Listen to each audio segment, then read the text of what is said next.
तो फिर से मैं एक बार बता दे रहा हूँ, जो लोग नए जुड़े हैं, मेरा नाम बीके उपाध्याय। मैं आपको ज्योग्राफी पोर्शन जो है ना, वो आपको मेरी जिम्मेदारी रहेगी उसे क्लियर करने की। चलिए हम क्लास की शुरुआत करते हैं। चलो देखो देखो, सबसे पहली बात, अगर जो पढ़ाई के दौरान कुछ ध्यान देना होगा तो बेटा ये काम मत करना, ये तो एकदम सख्त मना है। अगर जो आप लोगों में से कोई कोई भी ऐसा स्टूडेंट जो मेरा पुराना स्टूडेंट होगा, तो मैं सबसे यही पहली क्लास से लेकर अंतिम क्लास तक मैं यही बात बोलता रहता हूँ कि बाबू रटना मत। कोई ऐसी बात ही नहीं होती है जो रटने लायक हो। जैसे मैं अपने बारे में बताऊं जल्दी से, मेरा जो सब्जेक्ट मैं आपको पढ़ा रहा हूँ उसी में मेरा एमए है, उसी में मेरी पीएचडी है, उसी में मेरा जो भी सब कुछ है, लगभग लगभग अपने जीवन का ठीक ठाक हिस्सा मैं ज्योग्राफी में ही दिया हूँ। जितने एग्जाम निकले हैं वो ऑप्शनल होके ज्योग्राफी को ही निकाले गए। तो कहने का मतलब मैं खुद रट के नहीं पढ़ा तो आपको रट के कैसे पढ़ाऊंगा? तो बाबू रटना नहीं, एकदम नहीं रटना होता है, कुछ भी मत रटना। रटाऊंगा मैं हूं ही, एकदम एकदम नहीं रटाऊंगा, बस आप ये समझ लीजिए। दूसरा दूसरा जो ध्यान देने लायक बात है, सबसे इंपॉर्टेंट, बेटा शब्दों पर ध्यान देना है आपको।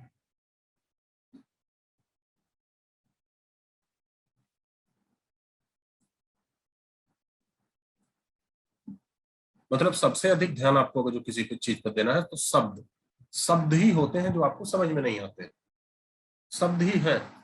शब्द आप नहीं समझे, पूरी लाइन गायब हो गई, पूरा पैराग्राफ गायब हो गया। तीसरा, जो मैं नहीं दे सकता, धैर्य, ये मैं नहीं दे सकता, ये आपको खुद डेवलप करना पड़ेगा। ये किसी कोचिंग में आप नहीं खरीद सकते, किसी ऑनलाइन कोर्स में आप नहीं खरीद सकते धैर्य, ठीक है? ये आपको खुद डेवलप करना पड़ेगा। कभी कभी ऐसा भी होगा कि क्लास की कुछ बातें जो आपके दिमाग में गूंज रही हैं, उस टॉपिक की कुछ बातें शायद अगले क्लास में आए या दूसरे किसी चैप्टर में आए, तो आपको जल्दी उतावली नहीं होना है कि नहीं नहीं सर अभी बता ही दीजिए, अभी पूरा क्लियर ही कर दीजिए सारा का सारा एक ही क्लास में। तो धैर्य रखना है, रटना नहीं है। और दूसरा, अगर जो रटना नहीं है तो सबसे ज्यादा ध्यान शब्दों पर देना है।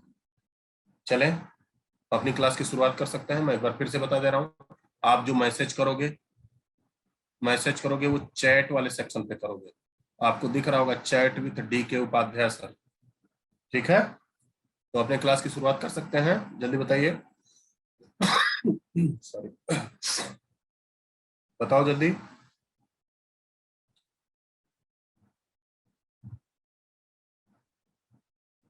चलो ठीक है बेटा, ठीक। तो हमें जो पढ़ाई करनी है, जिस पर फोकस करना है, वो है इंडियन ज्योग्राफी, भारत का भूगोल।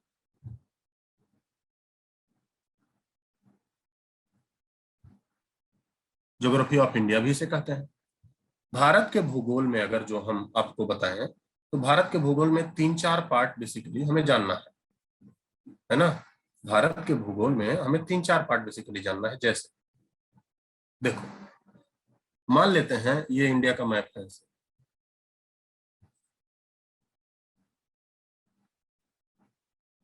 अब मैं तो लगाया नहीं इस पीपीटी पे, तो बनाना ही पड़ेगा। तो टेढ़ा मेढ़ा बनेगा तो हंसीएगा मत, क्योंकि मुझे पता है आप इतना भी नहीं बना सकते।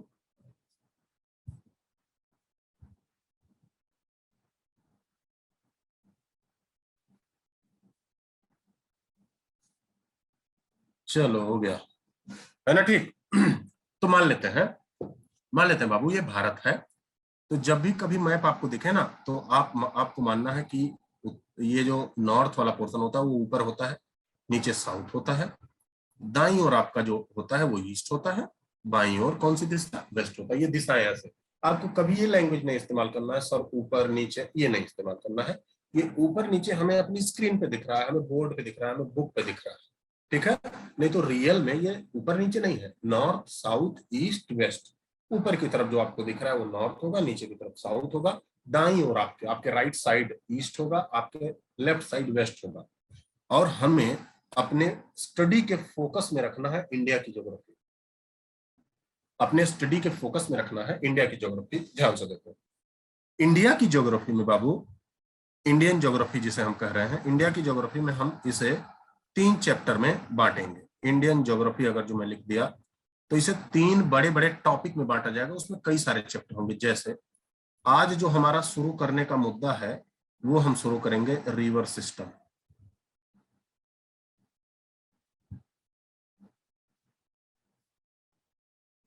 रिवर सिस्टम इन इंडिया, इसकी हिंदी हम कर सकते हैं भारत में नदी तंत्र। देखो ध्यान से, तो जब हम नदी तंत्र शुरू करेंगे तो पूरे भारत की नदियां पढ़ लेंगे। उसे हम 2 भागों में डिवाइड कर लेंगे कि भाई एक तो नदी हो गई हिमालय की नदी, एक तो नदी हो गई हिमालय की नदी, मतलब जो नदी हिमालय से निकल रही है। एक तो नदी होगी पठारों की नदी, जो नदी साउथ की तरफ से निकल रही होगी। मतलब एक नदी तो हम कर लिए ये पूरा रीजन जो नॉर्थ की तरफ है। यहाँ आपकी मिलेगी सिंधु नदी, यहाँ आपको मिल जाएगी गंगापुरी, और यहाँ मिल जाएगी आपको ब्रह्मपुत्र। तो 3 रिवर सिस्टम को पूरा कर लेना है। ऐसी बात नहीं है कि मैं इंडस रिवर बोल रहा हूं तो सिर्फ इंडस हमें पढ़ना है। हमें इंडस, झेलम, चेनाब, रावी, ब्यास, सतलज सारा पढ़ लेना है इस हिमालय की नदियों में। इतना लंबा टॉपिक है। फिर गंगा में हमें पढ़ना है, तो ऐसे नहीं, गंगा उत्तराखंड से कैसे निकलती है, उससे मिल जाती है भीलांगना, उसी पर टेहरी डैम है, उसी पर फिर आएंगे अलकनंदा मिल जाती है देवप्रयाग में, कर्णप्रयाग में, फिर उसके बाद देवप्रयाग, कर्णप्रयाग, जोशी, सारे रीजन। फिर उसके बाद मिल जाती है रामगंगा, फिर गोमती, फिर घाघरा, गंडक, बूढ़ी गंडक, कोसी, महानंदा, यमुना, सोन, पुनपुन, ये सारा गंगा नदी का पूरा तंत्र करना है। 1-2 नदियां नहीं हमें करनी है। फिर ब्रह्मपुत्र पे आ जाएंगे। ब्रह्मपुत्र तिब्बत से निकली, अरुणाचल में आई, असम में आई, फिर चली गई बांग्लादेश में। तिब्बत में इसे सांगपो बोले, अरुणाचल में इसे दिहांग बोले, असम में इसे ब्रह्मपुत्र बोले, और जब बांग्लादेश में चली गई तो इसे जमुना बोले। ये सारा डिटेल हमें करना है। फिर दूसरे वाले पार्ट पे आ जाएंगे ऐसे। ये दूसरा वाला पार्ट क्या है, ये पठार। पठार वाला मतलब ये साउथ वाला रीजन, ये साउथ वाला रीजन। साउथ वाले रीजन में इधर पश्चिम की तरफ है अरब सागर, इधर पूरब की तरफ है बंगाल की खाड़ी, इंग्लिश में कहोगे बे ऑफ बंगाल। ये क्या कहेंगे, अरबियन सी। और साउथ की तरफ बेटा जो है ये इंडियन ओशन। तो एक ऐसा क्षेत्र जो 1, 2 और 3 तरफ से समुद्र से घिरा हो उसे पेनिनसुला कहते हैं। उसे क्या कहते हैं, प्रायद्वीप। पूरा द्वीप नहीं हुआ, जब वो चारों तरफ से घिर जाता तब वो आइलैंड हो जाता, द्वीप हो जाता। ये प्रायद्वीप है, पेनिनसुला। तो पेनिनसुला प्लेटू की नदियां, और पेनिनसुला प्लेटू की नदियां हम कैसे पढ़ेंगे, एक नदी जो सारी नदियां चली जा रही होंगी यहाँ बंगाल की खाड़ी में अपना माउथ बना ले रही होंगी, इन नदियों को पढ़ लेंगे। और एक उन नदियों को पढ़ लेंगे जो अरब सागर में गिर जा रही होंगी, तो इसे भी 2 भागों में बांट के हम पढ़ लेंगे। मतलब ये एक लंबा टॉपिक है। फिर से देखो, इंडियन ज्योग्राफी में जो दूसरा हमारा मुद्दा बनेगा दूसरा पढ़ने का, वो इस टॉपिक को रिवीजन हम करेंगे। दूसरे टॉपिक में इस टॉपिक को हम रिवीजन करेंगे। तो दूसरा टॉपिक क्या होगा, फिजिकल ज्योग्राफी ऑफ इंडिया। इसे हम क्या नाम दिए, भारत का भौतिक भूगोल। भारत का भौतिक भूगोल। मैं बहुत ज्यादा समय नहीं ले रहा हूं आपका, कि पता लगा एक क्लास में आपको सिलेबस में ही लटका दिया, वो नहीं ले रहा हूँ। क्योंकि जब आप पढ़ोगे ना, डिटेल जब पढ़ने लगोगे तो 1-2 क्लास बाद आपको खुद लगने लगेगा कि हाँ किस लॉजिक के साथ हम आगे बढ़ रहे हैं, कैसे कैसे हम पढ़ेंगे। तो इसलिए बहुत ज्यादा मैं समय नहीं ले रहा हूँ इसमें। फिजिकल ज्योग्राफी मैंने क्या बोला कि आपको ये पूरा रिवर सिस्टम इसमें रिवाइज होगा। मतलब आप कॉपी नहीं चेंज करोगे, जिस कॉपी में आज लिख रहे हो वही कॉपी आपको लास्ट तक रखनी है।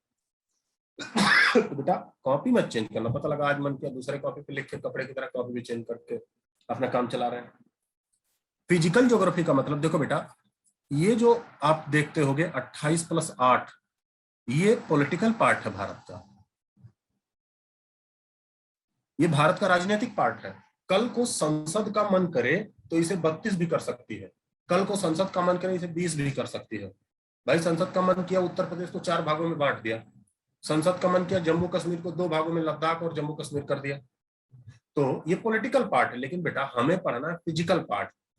फिजिकल पार्ट से ही पॉलिटिकल पार्ट का विभाजन होता है।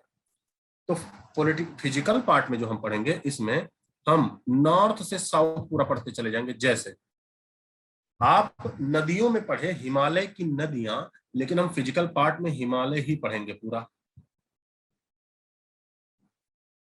पहले टॉपिक में। और जब बेटा हिमालय हम पढ़ेंगे तो हिमालय की ये सारी नदियां रिवीजन कर लेंगे, इसी से तो निकल रही हैं। दूसरा पार्ट देखो, दूसरा पार्ट यहाँ सारा पढ़ लेंगे, ये जो खाली जगह यहाँ अरावली है, यहाँ विंध्यन है, यहाँ सतपुड़ा है, यहाँ बहुत सारे पठार है, और ये इंडिया के बीच में है सेंट्रल रीजन। तो दूसरे पार्ट में हम पढ़ रहेंगे सेंट्रल रीजन, और सेंट्रल रीजन में अरावली पर्वत, विंध्यन पर्वत, सतपुड़ा पर्वत, ये सारा रीजन पढ़ लेंगे। फिर से देखो तीसरे पार्ट में हम आ जाएंगे, ये इसे क्या कहा, ऐसा क्षेत्र जो 1 2 3 तरफ से समुद्र से घिरा हो, उसे क्या कहा जाता है, प्रायद्वीप। और प्रायद्वीप में ये सारा पठारी क्षेत्र है। तो तीसरे पार्ट में हम पढ़ लेंगे पेनिनसुला प्लेटू, प्रायद्वीप का पठार। इसी में हम दक्कन का पठार, कर्नाटक का पठार, बेंगलुरु का पठार सारा पढ़ लेंगे। चौथे पार्ट में हम क्या पढ़ लेंगे, यहाँ देखो, यहाँ ऐसे एक पर्वत है नीलगिरी, यहाँ एक पर्वत है अन्नामलाई, यहाँ एक पर्वत है कार्डमम, ये सारी पहाड़ियों को भी पढ़ लेंगे। तो चौथे पार्ट में हम क्या पढ़ लेंगे, साउथ का hill, southern hills, southern hilly region, south के पर्वत, दक्षिणी पर्वत पढ़ लिया। पांचवा पार्ट देखो फिजिकल ज्योग्राफी में, अरब सागर में आपको पता है ऐसे छोटे छोटे आइलैंड हैं, इन आइलैंड को कहा जाता है लक्षद्वीप। बंगाल की खाड़ी में ऐसे छोटे छोटे आइलैंड हैं, इन आइलैंड को कहा जाता है अंडमान एंड निकोबार।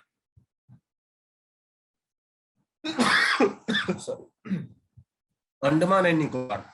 तो हम पांचवें टॉपिक में फिजिकल ज्योग्राफी ऑफ इंडिया में आइलैंड पढ़ लेंगे, ये पांचवा टॉपिक हो जाएगा। अब फिर से देखो नंबर तीसरा चैप्टर, तीसरे चैप्टर में बेटा हम पढ़ लेंगे सॉयल, 8 प्रकार की मिट्टी हम पढ़ेंगे। इसी मिट्टी को पढ़ने के दौरान हम एग्रीकल्चर भी पूरे इंडिया का पढ़ लेंगे। नंबर अगला टॉपिक, ये चौथा टॉपिक कर सकते हो, ईटीसी जो भी आए। ईटीसी में जैसे हम पढ़ लेंगे मॉनसून, जैसे हम पढ़ लेंगे साइक्लोन, ये सारे टॉपिक भी आ सकते हैं इसमें। तो हम जब भी इंडिया को पढ़ेंगे एकदम नॉर्थ से शुरू किया जाएगा, वो चाहे नदियां हो चाहे पर्वत पठारों को पढ़ेंगे एकदम नॉर्थ से शुरू करके कहां तक, पूरा साउथ तक एकदम बाकायदे क्रम वाइज सब कुछ समझते हुए। अब अंतिम बात जल्दी से सुनिए बेटा, इन सभी के साथ आपको इससे रिलेटेड करेंट्स भी बता दिया जाएगा। मैं ये नहीं कह रहा हूं मैं आपको करंट अफेयर पढ़ाऊंगा, इस भूल में मत रहिएगा, जो मैं कह रहा हूं पहली क्लास में साफ साफ कह दे रहा हूं। मैं क्या कह रहा हूं, इससे संबंधित करंट्स आपको सारा बता दिया जाएगा। जैसे अभी 2019 में सिंधु नदी का विवाद पाकिस्तान से कुछ थोड़ी तेजी से उभरा, तो वो सारा भी आपको बता दिया जाएगा, उसके लिए परेशान नहीं होगा। डन, कोई दिक्कत, यहां तक कोई दिक्कत, जल्दी बताओ, जल्दी मैसेज करके बताओ, फिर आगे बढ़े हम अपना पहला टॉपिक शुरू करें। चलो उत्कर्ष, ठीक है बेटा, ठीक, आगे बढ़ते हैं। तो हम पूरे आपको एक खाका दे दिए ना, ड्राफ्ट दे दिए, जिसे आप सिलेबस कह सकते हो, है ना, एक ड्राफ्ट दे दिया गया, तो वो सारी बातें आपको बताई जाएंगी। अब हम आगे बढ़े और आगे बढ़े, आगे बढ़ने में हमारा पहला टॉपिक देखो क्या दिख रहा है, भारत में नदी तंत्र, river system in India, Bharat में नदी तंत्र। चलो, रिवर सिस्टम इन इंडिया, ध्यान से, अगर जो रिवर सिस्टम की बात करें,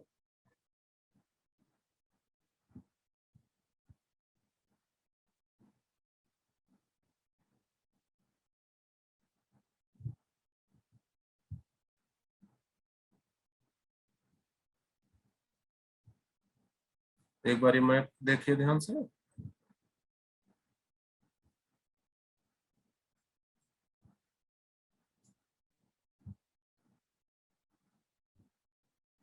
मैं देखो, भारत में जो नदियां हैं बेटा, भारत में जो नदियां हैं, वॉइस नहीं आ रही है थोड़ा, मेरा तबीयत नहीं ठीक है, इंटरनेट की कमी ना, एक मिनट।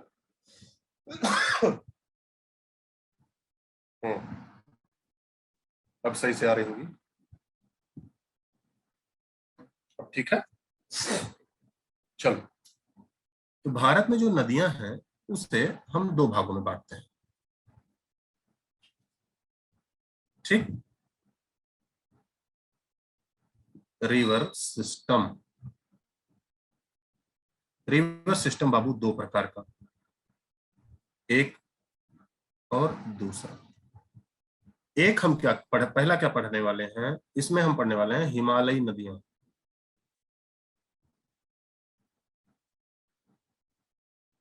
आप लोग हिंदी में कंफर्टेबल हो या इंग्लिश में?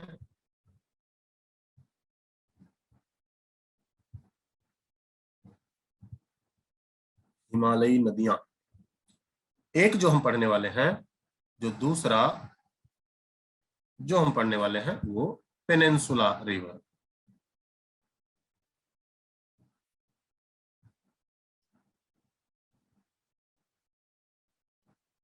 प्रायद्वीपीय नदियां।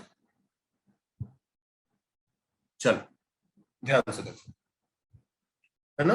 अच्छा, दोनों में कोई दिक्कत नहीं, हम दोनों कोशिश करेंगे। लेकिन अगर जो मान लिया कहीं जगह ना हुई, एक भाषा लिखी जा रही है दूसरी बोल दी जाएगी, ये मैं कोशिश करूंगा, परेशान ना हो। ऐसे ही आज से नहीं पढ़ा रहा हूँ बेटा, मुझे 11 साल हो गए, बाल झड़ा चुका हूँ ज्योग्राफी के चक्कर में।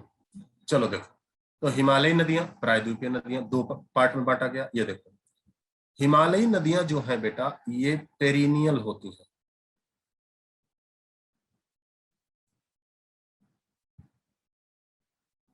इस शब्द, मैंने पहले ही कहा है शब्दों पर ध्यान देना, रटना नहीं। तो बताओ, इस शब्द का मतलब आपको समझ में आया? पेरिनियल, सदावाहिनी। पेनिनसुला रिवर जो होती हैं वो नॉन पेरिनियल होती हैं, मतलब मौसमी।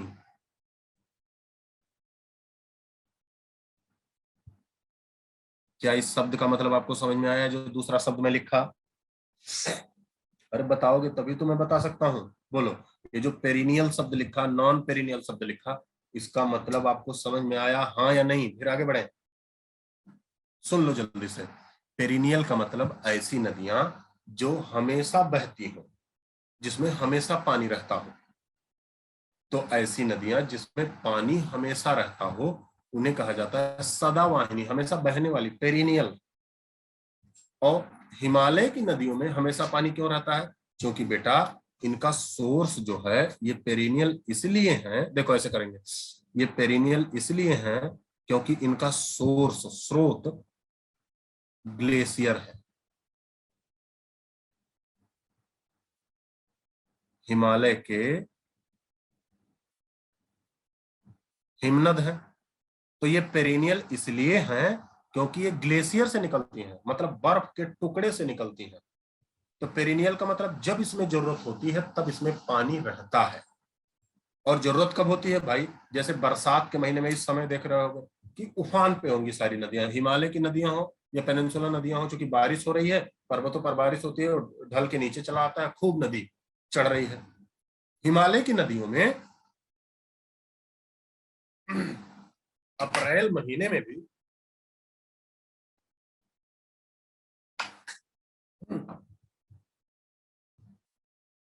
अप्रैल से जून माह में भी पानी ज्यादा हो जाता है। उसका कारण क्या? क्योंकि बेटा ग्लेशियर गर्मी में पिघलने लगते हैं, और जब ग्लेशियर गर्मी में पिघलने लगते हैं तो हिमालय की नदियों में पानी बढ़ जाता है। मतलब गंगा नदी में पानी बढ़ जाता है, ब्रह्मपुत्र नदी में पानी बढ़ जाता है, सिंधु नदी में पानी बढ़ जाता है। फिर से देखो, ये नॉन पेरिनियल है, और ये नॉन पेरिनियल इसलिए है क्योंकि इनका स्रोत पठार है। इनका स्रोत क्या है? पठार है, प्रायद्वीप का पठार है। तो पठारों पर कहीं से बर्फ नहीं आता, पठारों पर जब बारिश होती है तभी इन नदियों में पानी आता है। ठीक है, तभी इन नदियों में पानी आता है। तो देखो ध्यान से, अब हम आगे बढ़ते हैं, ये इसकी बात करते हैं, ये वाला हिमालयी नदियों। हिमालयी नदियों में हम तीन पढ़ेंगे। नंबर पहला, इंडस।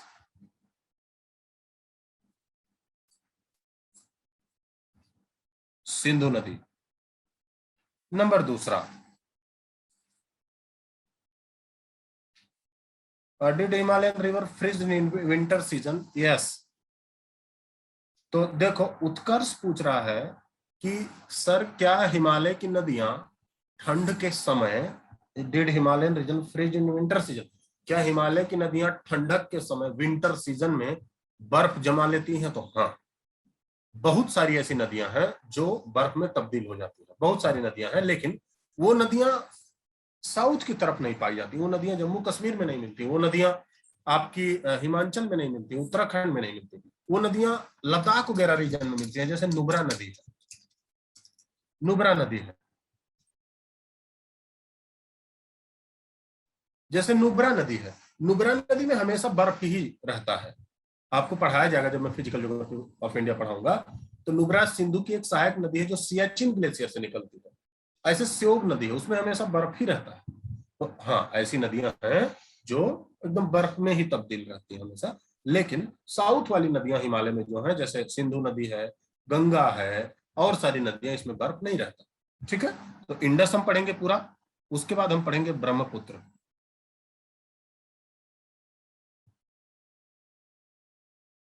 उसके बाद तीसरा हम डिटेल में पढ़ेंगे गंगा।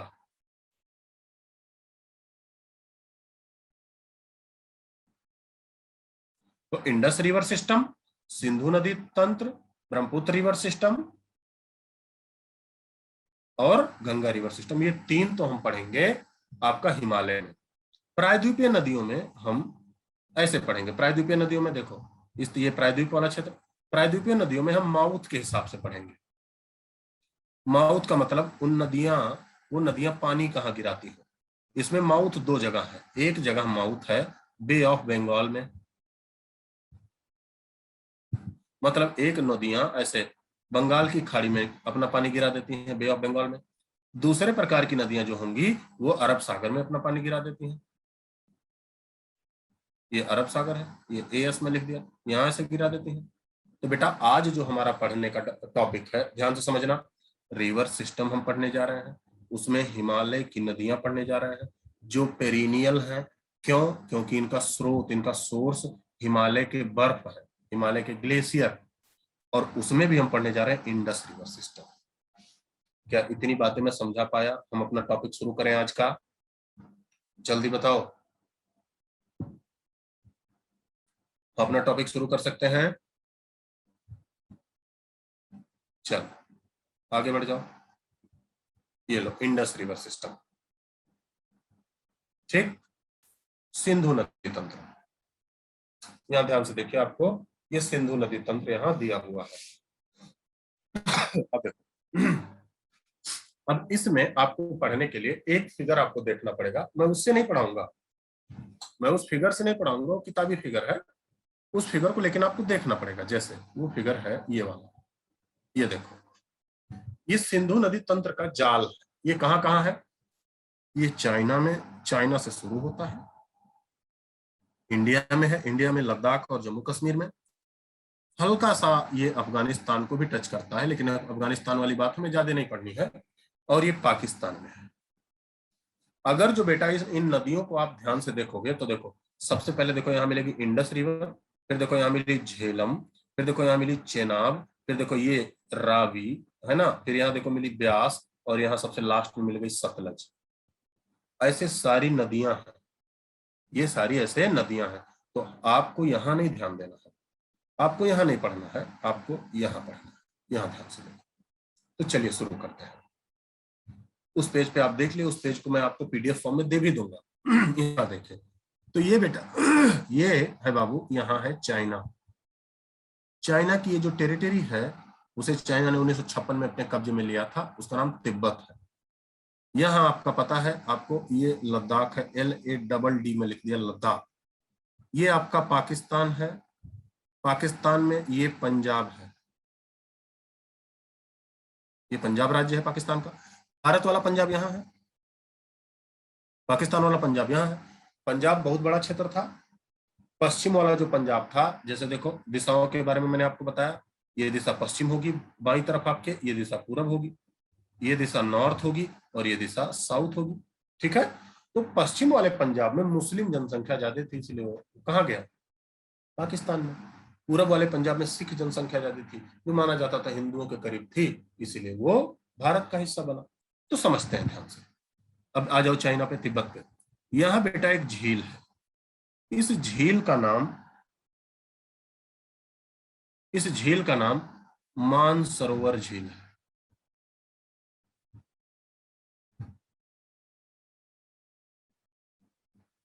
कौन सी झील? मानसरोवर झील। ध्यान से समझना मैं क्या कह रहा हूं। अब देखो, इस मानसरोवर झील से ऐसे नॉर्थ वेस्ट की ओर निकल जाती है इंडस, भारत के लद्दाख, पाकिस्तान में घुसी, पाकिस्तान के पंजाब होते हुए ये नदी आके गिर गई अरब सागर। कहाँ आके गिर गई? अरब सागर में। तो आप ये मत कहना कि नदी ऊपर कैसे चढ़ गई, ये कहाँ ऊपर नहीं जा रही है, नॉर्थ वेस्ट साइड जा रही है, और इस नदी का नाम है इंडस। इसे यहां मैप पे मत करो, यहां ऐसे फ्री स्टाइल में, यहां बिना मैप के ऐसे करना शुरू करो। तो ये जो जगह है इसका नाम है मानसरोवर, ऐसे यहां लिख लिया। मानसरोवर कहाँ है? तिब्बत में, चाइना। मानसरोवर से ऐसे नॉर्थ वेस्ट साइड निकल गई इंडस, और वो ऐसे होते हुए पाकिस्तान होते हुए आके कहाँ गिर गई? ये आके गिर गई बेटा अरब सागर।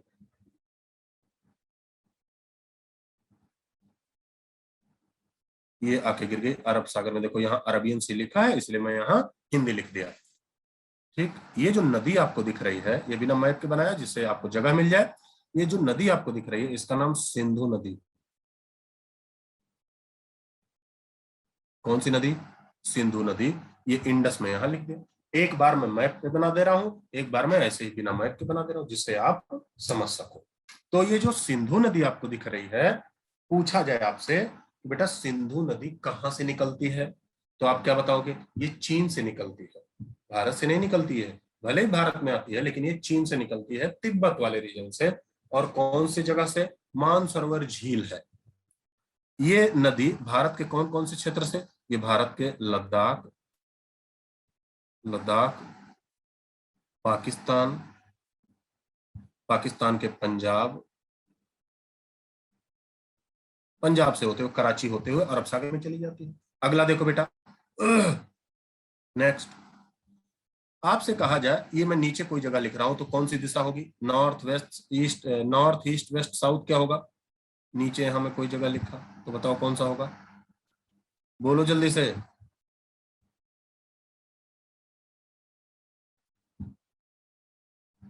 देखो, एक बात और सुन लो, जब हम भगवान से संवाद करते हैं तो वन वे होता है।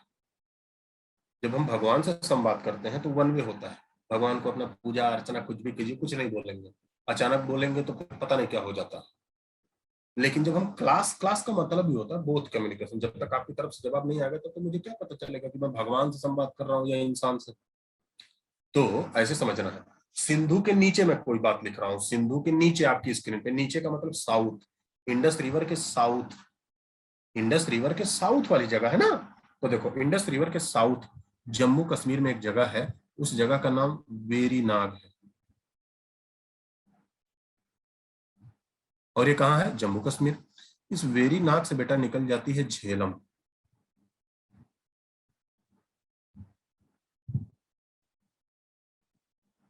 ये कौन सी नदी है? झेलम। एक बार इसे ठीक से कर देते हैं।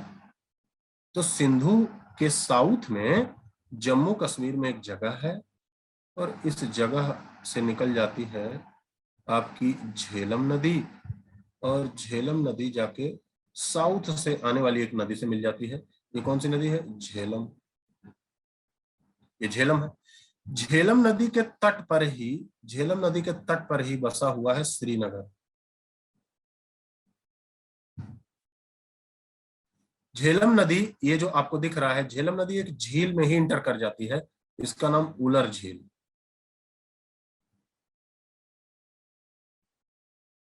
झेलम नदी जिस झील में इंटर कर जाती है, जम्मू कश्मीर में स्थित वो झील है, उसका नाम उलर झील। तो झेलम नदी श्रीनगर और उलर झील होते हुए अपने से साउथ आने वाली, उससे एक साउथ से एक नदी आती है, और वो उसी में जाके मिल जाती है। और जो साउथ में एक नदी है जिससे मिलती है, इसका नाम चेनाब है। इसका नाम क्या है? चेनाब। और बेटा ये जो चेनाब नदी है, ये निकल जा रही है कौन सी जगह से?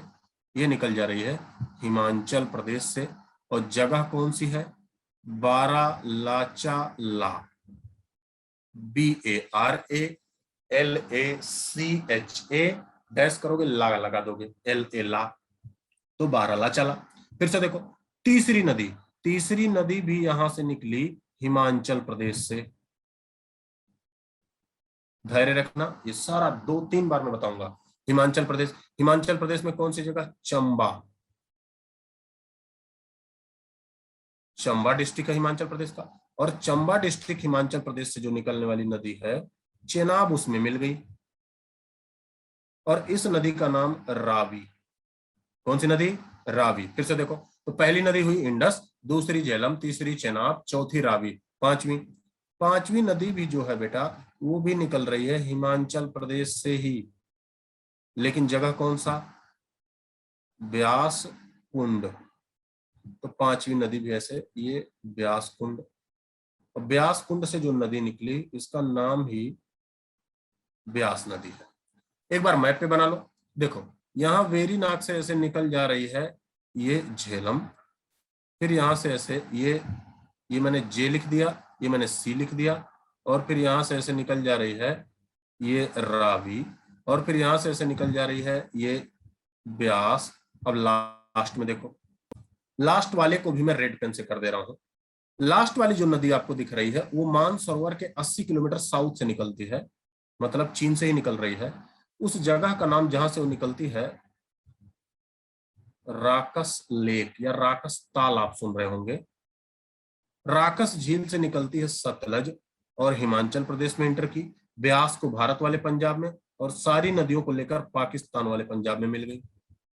और ये जो सबसे साउथ वाली नदी है इसी का नाम सतलज है। तो सबसे साउथ वाली को देख लेते हैं। ऐसे सबसे साउथ वाली नदी भी इंडस की तरह कहां से निकली? राकस झील। राकस झील कहां है? चीन, तिब्बत। और राकस झील से निकली ये नदी, और ये ब्यास को भारत वाले पंजाब में ली, और ब्यास के बाद ये सारी नदियों को लेकर पाकिस्तान वाले पंजाब में जाके मिल गई। पाकिस्तान वाले पंजाब में जाके ये मिल गई। ये जो नदी है इसका नाम सतलज, सतलज नदी। अब देखो, गिनिए एक बार नदियों की संख्या। ये पहली नदी, चलो देखो, ये दूसरी नदी, ये तीसरी नदी, ये चौथी नदी, ये पांचवी नदी, ये छठी नदी। कितनी नदियां हो गई? कितनी नदियां हो गई? जल्दी बताओ, बोलना है तभी आ सकता है, तभी मैं कोशिश कर सकता हूँ कि नहीं रटाऊं। तो कितनी कितनी नदियां हो गई बेटा? 6 नदियां। कितनी नदियां हो गई? 6 नदियां। अब फिर से देखो, लेकिन अगर जो इंडस को छोड़ दिया जाए, सिर्फ इन्हीं नदियों को लिया जाए, अब बताओ कितनी नदियां हो गई?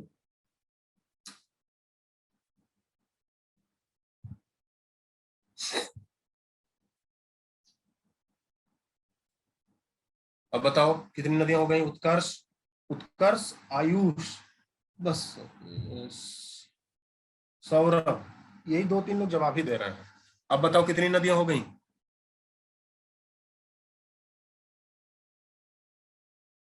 री अगेन कर दीजिए एक बार, एकदम कर देंगे, अभी दूसरे पेज में कर देंगे। अब बताओ कितनी नदियां हो गई? अब ये हो गई 5 नदियां। कितनी नदियां हो गई? 5 नदियां। और ये पांचों नदियां जाके कहा मिल जा रही हैं? पांचों नदियां मिल जा रही हैं पंजाब में, पाकिस्तान के।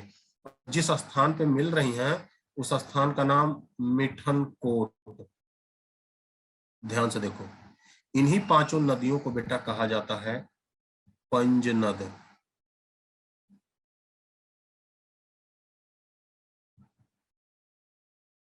इन्हीं पांचों नदियों को क्या कहा जाता है? पंजनद।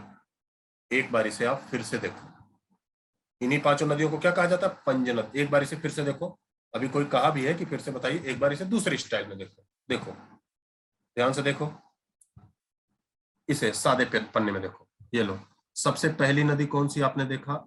इंडस। ठीक है, इंडस रिवर ऐसे निकल के ऐसे चली जा रही है, यहां मान लिया। ठीक है, तो इंडस जो रिवर है ये कहां से आ रही है? China, Tibet, China Tibet. और चाइना तिब्बत में कहा? मानसरोवर। फिर से देखो, इंडस के बाद जो आपने नदी देखी वो झेलम, माफ करना मैं इसे दूसरे पेन से थोड़ा लिख दूं जिससे आपको स्पष्ट रहे, ठीक है। तो उसके बाद जो नदी है वो कौन सी है? झेलम नदी। ये कहां से निकल रही है? तो नजदीक से ही निकल रही है, वेरीनाग, जम्मू कश्मीर से। झेलम के बाद बेटा जो नदी है वो कौन सी है? चेनाब, फिर रावी, फिर ब्यास। चेनाब भी निकल रही है हिमाचल प्रदेश से, रावी भी निकल रही है हिमाचल प्रदेश से, ब्यास भी निकल रही है हिमाचल प्रदेश से, बस जगह अलग अलग है। पहला जो चेनाब है बारालाचाला नामक जगह से निकल रही है, रावी जो है वो चंबा वैली या चंबा डिस्ट्रिक्ट है वहां से निकल रही है, ब्यास जो है वो ब्यास कुंड से निकल रही है।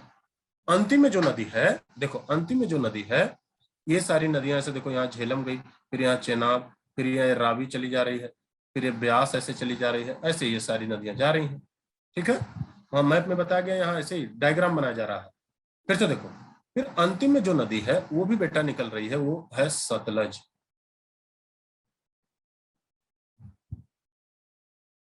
ये भी निकल रही है दूर से, कहा? राकस, राकस लेक। ये कहाँ है? तिब्बत में, चीन में। ये नदी राकस ताल से, और उसके बाद ये नदी ब्यास को लेके जाके कहाँ मिल जा रही है? इंडस में मिल जा रही है। और इंडस में जिस जगह पे मिल रही है उस जगह का नाम क्या है? मिठनकोट। जैसे हमारे यहाँ ना पठानकोट, सियालकोट, ऐसे मिठनकोट। और मिठनकोट कहाँ है? पंजाब। कौन सा पंजाब? पाकिस्तान वाला पंजाब, अपना पंजाब मत समझ लेना। यही बात तो मैंने आपको बताया। अच्छा, दूसरे लहजे में कैसे बताया? देखो बेटा कैसे बताया दूसरे लहजे में, ध्यान से देखो। यहां से लेके झेलम, चेनाब, रावी, ब्यास एंड सतलज, यहां से लेके यहां तक, इसी को क्या कह दिया जाता है? पंजनद।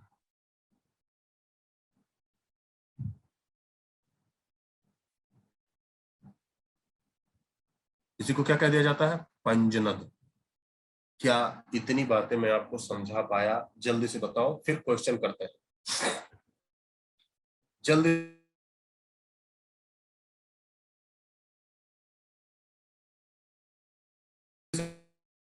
बताओ, फिर क्वेश्चन करेंगे। अगर जो क्वेश्चन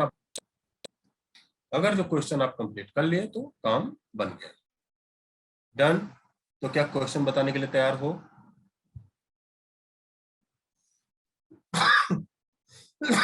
सॉरी, क्वेश्चन बताने के लिए तैयार हैं? आगे बढ़े। पहला सवाल, पहला सवाल बताओ। आपको चार ऑप्शन दिए जाएं, चार ऑप्शन आपको दिए जा रहे हैं। ए, बी, सी, डी, चार ऑप्शन आपको दिए जा रहे हैं।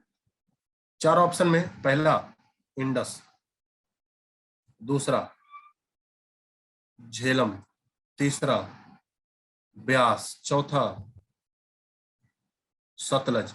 आपसे पूछा गया इन चारों में कौन सी पंजनद नहीं है? Which is not include in Panjnad, जल्दी बताओ।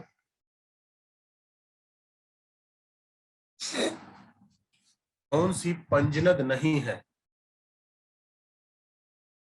जल्दी बताओ।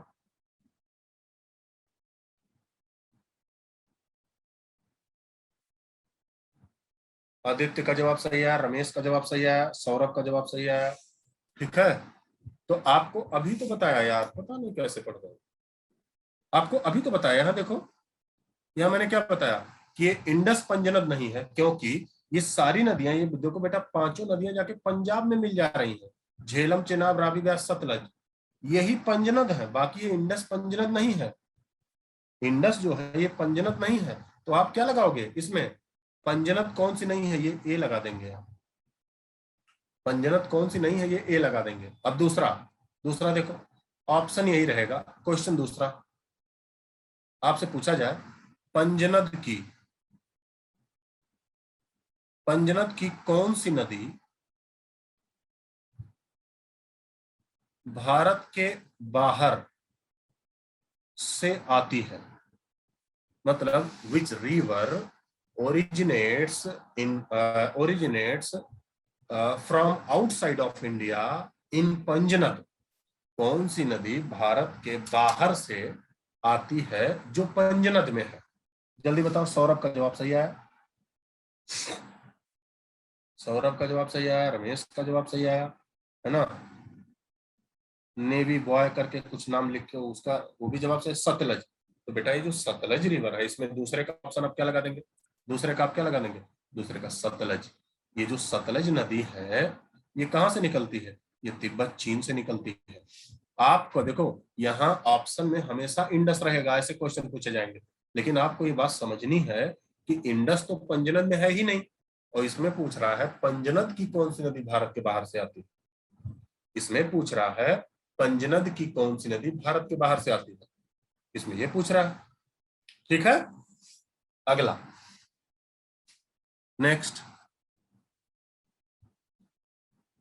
देखो, फिर से आपसे सवाल पूछा जाए, चार ऑप्शन दिया जाए, ए बी सी और D.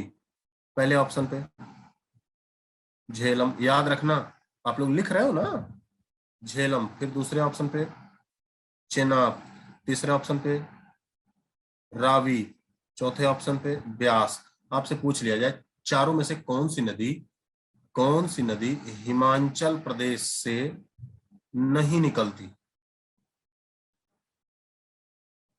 Not originate from Himachal Pradesh. जल्दी बताओ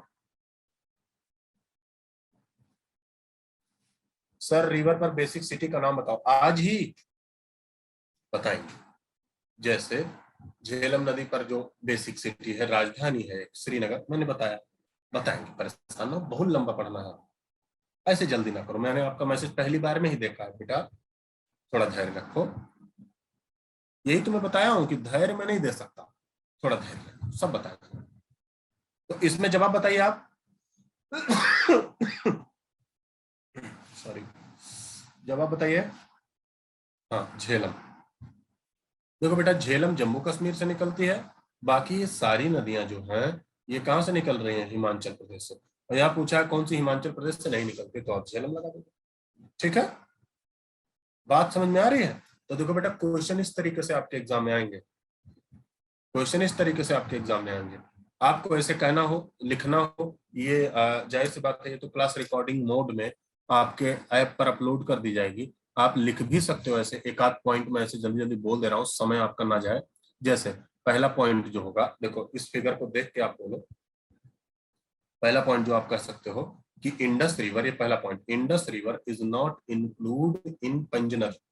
सिंधु नदी पंजनद में शामिल नहीं है। दूसरा पॉइंट आप लिख सकते हो, Panjnad rivers are Jhelum, Chenab, Ravi, Beas and Sutlej. Panjnad नदियां झेलम, चेनाब, रावी, ब्यास और सतलज है, ऐसे भी लिख सकते हो। ये दूसरा पॉइंट आप लिख सकते हो। तीसरा पॉइंट आप क्या कर सकते हो, माउथ ऑफ पंजनद, पंजनद का मुहाना, mouth of Panjnad in Punjab province of Pakistan near Mithanpur. Panjnad का मुहाना पाकिस्तान के पंजाब प्रांत में मिठनकोट के पास है। ठीक है, मिठनकोट के पास है। इन इंडस रिवर, सिंधु नदी में मिठनकोट के पास है, ऐसे भी कर सकते, तीन चार पॉइंट ऐसे भी लिख सकते हो, इसे आप रिवाइज कर सकते हो। अगला चलो, ध्यान से देखो, दूसरी बात भी आपको बता दी जाए। सिंधु जो झेलम नदी है, इसमें आप कर सकते हो जो झेलम नदी, झेलम नदी से संबंधित उलर झील है। ये भारत की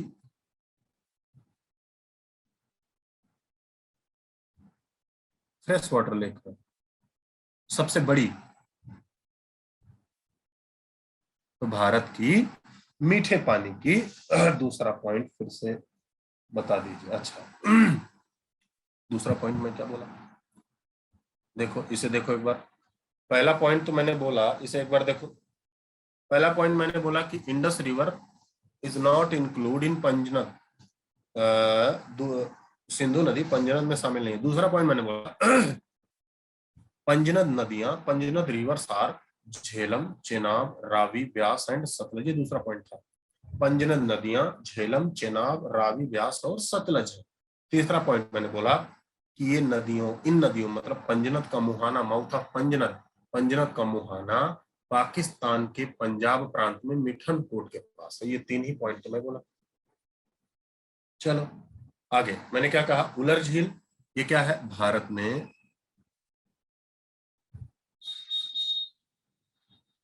ताजे पानी की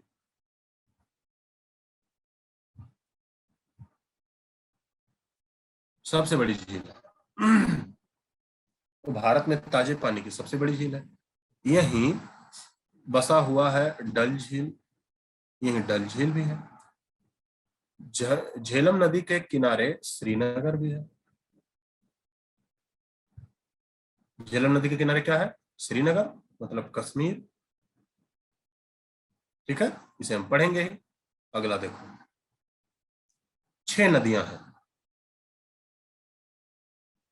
इंडस रिवर में, 6 नदियां।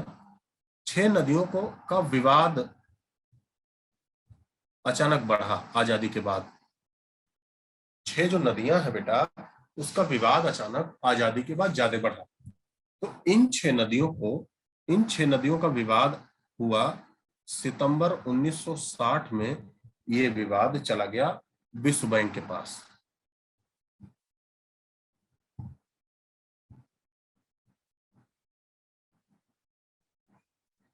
विश्व बैंक को शॉर्ट फॉर्म में आपको इकोनॉमिक्स वगैरह में बताया गया होगा, IBRD कहते हैं। तो 6 नदियां जो हैं, सिंधु नदियों का जो तंत्र है, इन 6 नदियों का विवाद अचानक बढ़ा और ये सितंबर 1960 में विश्व बैंक के पास गया और विश्व बैंक ने इन 6 नदियों का बंटवारा किया। विश्व बैंक ने इन 6 नदियों का बंटवारा किया। 6 नदियों का बंटवारा जब हुआ बेटा, तो उस बंटवारे में 2 लोग साथ थे। एक पाकिस्तान के तरफ से वहां के राष्ट्रपति थे, उनका नाम था अयूब खान।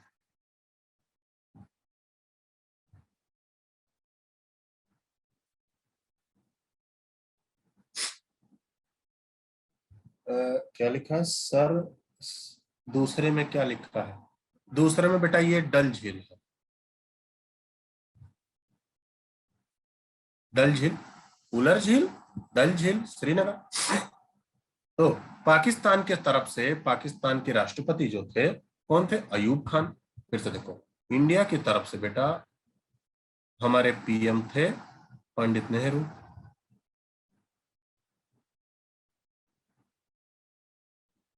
इंडिया की तरफ से इन्हीं दोनों शख्सों के बीच, इन्हीं दोनों व्यक्तियों के बीच, इन्हीं दोनों अधिकारियों के बीच जो समझौता हुआ विश्व बैंक के मेडिएशन में, इसी को बोला जाता है इंडस वाटर ट्रीटी,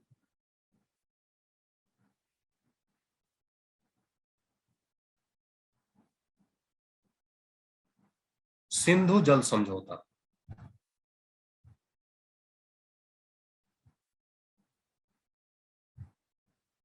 इसी को क्या बोला जाता है, सिंधु जल समझौता। सिंधु जल समझौते में एक तरफ पाकिस्तान, एक तरफ भारत को बोल दिया गया।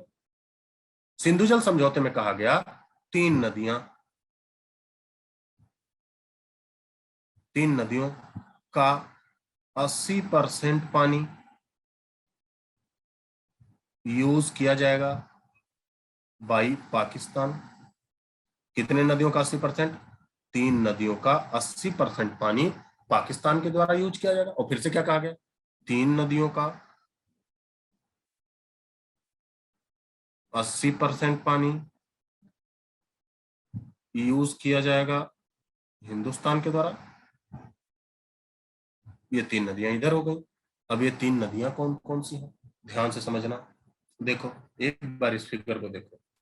देखो बेटा, जो नदियां पाकिस्तान के तरफ थी उसे पाकिस्तान को दे दिया गया। जैसे ये पहली नदी, ये दूसरी नदी और ये तीसरी नदी, ये नदियां पाकिस्तान की तरफ दिख रही हैं। जो नदियां भारत के तरफ थी, ये पहली नदी, ये दूसरी नदी और ये तीसरी नदी, तो भारत को दे दिया गया। तो ये तीनों नदियां कैसे, इसे लिखिए ऐसे ध्यान से। तो 3 नदियां कौन कौन सी पाकिस्तान के, 80% पानी यूज करना है, 80% ही यूज करना है। ऐसा नहीं कि मेरे हिस्से में नदी आई है तो हम इंजेक्शन लगा के सब सोख लेंगे, एक बूंद कतरे का नहीं जाने देंगे, ऐसा कुछ नहीं। 3 नदियों का 80% पानी ही यूज करना है। 20% पानी उस नदी में रहने देना है, जिससे नदी डेड ना हो, नदी मरे ना। जैसे आप लोग बहुत पहले सुनते होंगे, हमारे पुराणों में एक नदी कहा जाता था जिसे सरस्वती हिमालय से निकलती थी, हरियाणा के घग्गर वगैरह रीजन से होते हुए वो आके इलाहाबाद में मिल जाती थी। और ये रियल है, वैज्ञानिकों ने भी माना है ये रियल है। लेकिन जो बाढ़ और इस तरीके से आई वो विलुप्त हो गई। ऐसे ही गोमती नदी के बारे में कहा जाता है कि जल्द ही गोमती नदी, कम जल्द ही 100-150 सालों में वो भी खत्म हो जाएगी, क्योंकि बहुत ज्यादा उस पर अतिक्रमण किया जा रहा है। तो नदियों का यूज इस तरीके से करना है कि नदियां बची रहने, तो बहुत बड़ा तूफान लाती है नदियां। तो देखो 3 नदियां कौन कौन सी हुई बेटा। पहला कौन सा हम लिखेंगे, इंडस,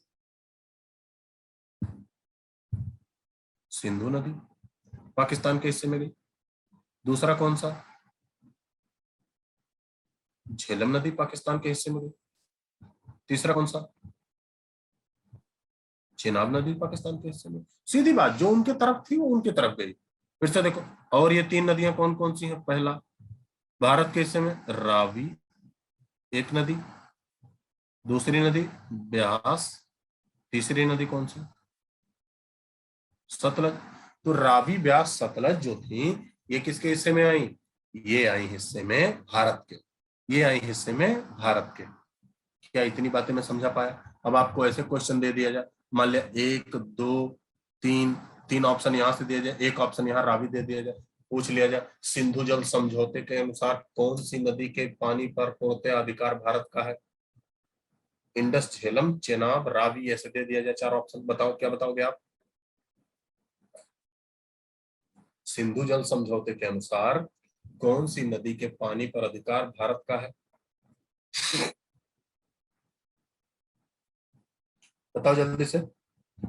रावी लगा देंगे, ठीक है। अच्छा अब एक बात बताओ, ध्यान से देखो। जाहिर सी बात है, आपको पता है कि ये सारी नदियां भी जो है, ये इंडस, झेलम और ये चेनाब, ये सारी नदियां भी भारत से ही जाती हैं। तो भारत सरकार इन नदियों पर कुछ परियोजनाएं बनाई है। जैसे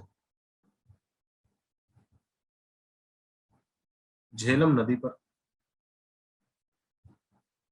चेनाब नदी पर,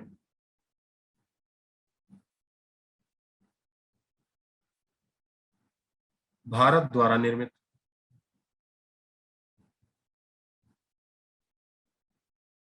प्रोजेक्ट, परियोजनाएं। और भारत द्वारा निर्मित परियोजनाएं तो जाहिर सी बात है पाकिस्तान द्वारा विरोध किया जाता है इसका, पाकिस्तान इसका विरोध करता है। तो हमें उन परियोजनाओं को देख लेना है जो भारत द्वारा निर्मित है। इन नदियों पर पाकिस्तान विरोध करता है, क्यों, क्योंकि ये झेलम और चेनाब तो किसकी नदियां हैं, पाकिस्तान के हिस्से वाली नदियां हैं। झेलम नदी पर एक परियोजना बनाई गई है जो जम्मू कश्मीर राज्य में है, जम्मू कश्मीर राज्य में है। इसका नाम है उलर परियोजना। एक तो ये है, ये जम्मू कश्मीर राज्य में है झेलम नदी पर। एक दूसरा परियोजना है जिसे कहा जाता है तुलबुल परियोजना, दूसरी परियोजना, ठीक है। TULBUL, तुलबुल ऐसे लिखा जाएगा। चेनाब नदी पर 2 जगह है विवाद। जम्मू कश्मीर में चेनाब नदी पर जो विवाद है पाकिस्तान का, उसका नाम है बगलीहार। देखो गलत लिख दिया,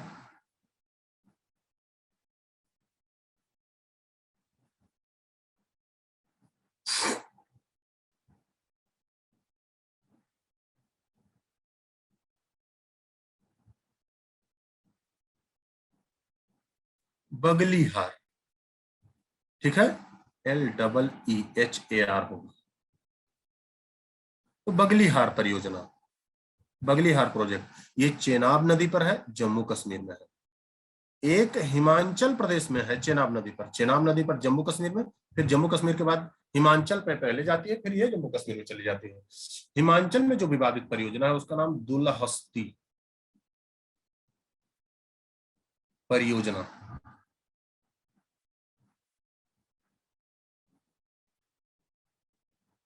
दुलहस्ती प्रोजेक्ट।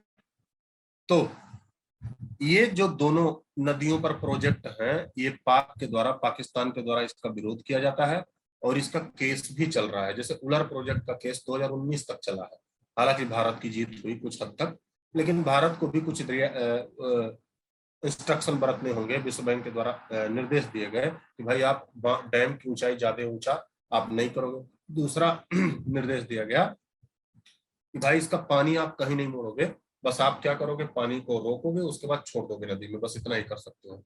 तो ये सारे विवादित प्रोजेक्ट है पाकिस्तान से, आपके एग्जाम में पूछे भी जा सकते हैं। अब देखो बेटा ध्यान से, अगली क्लास में है अब और मुद्दा। अब बाकी बची ये नदियां, रावी, ब्यास और सतलज। तो इन नदियों पर भारत के द्वारा बनाए गए बड़े बड़े प्रोजेक्ट हैं, जैसे भाखड़ा, नांगल, हरीके डैम, इंदिरा गांधी नहर। तो ये हम अगली क्लास में करेंगे, आज नहीं। आज हमारा इतना है। अब बताइए अंतिम में, जितनी बातें आपको मैं समझाया क्या वो पल्ले पड़ी आपको? जल्दी से बताओ, जल्दी से बताओ, फिर आगे बढ़े। चलो ठीक, ठीक है। तो ठीक है बाबू, आज हम यहीं तक करेंगे और ढेर सारा आपको आशीर्वाद, भगवान करें जिस उद्देश्य के लिए आप सफलता ज्वाइन किए हैं वो उद्देश्य आपका पूरा हो, आप जल्दी से जल्दी सक्सेस हो। ठीक है, थैंक यू।